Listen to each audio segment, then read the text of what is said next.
За манай гэр бол 2 охинтой.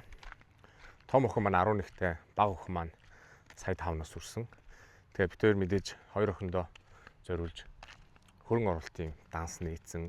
Тэгээ цар болгон тодорхой одоо мөнгөн дүнг одоо тийш шилжүүлээд тэгээ тэрний цаашаа хөрөнгө оруулалтын одоо бүтээгдэхүүн аваад ETF аваад тэгээ цаашаа өсөд явж байгаа.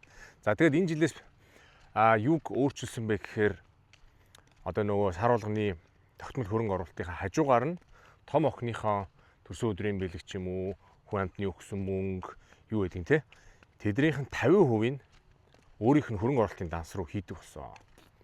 За мэдээж хүүхэд юм чинь за би мөнгө аавна те анхандаа хэцүү байсан. Тэгээд бид хоёр хүүхдэд яаж тайлбарласан гэхээр за миний охин энэ цуглуулж байгаа мөнгө чинь болохоор чиний мөнгөө. Тэгээд чамааг ингээд насан туршид том болсон хойно тэг ингээд зөндөө их мөнгө болчихно. Тийм болохоор тэр үед чи мөнгөнд санаа зовхгүй өөрийнхөө дуртай юмыг хийж болох тийм нөхцөл байдал үүснэ гэдгийг ойлгуулсан.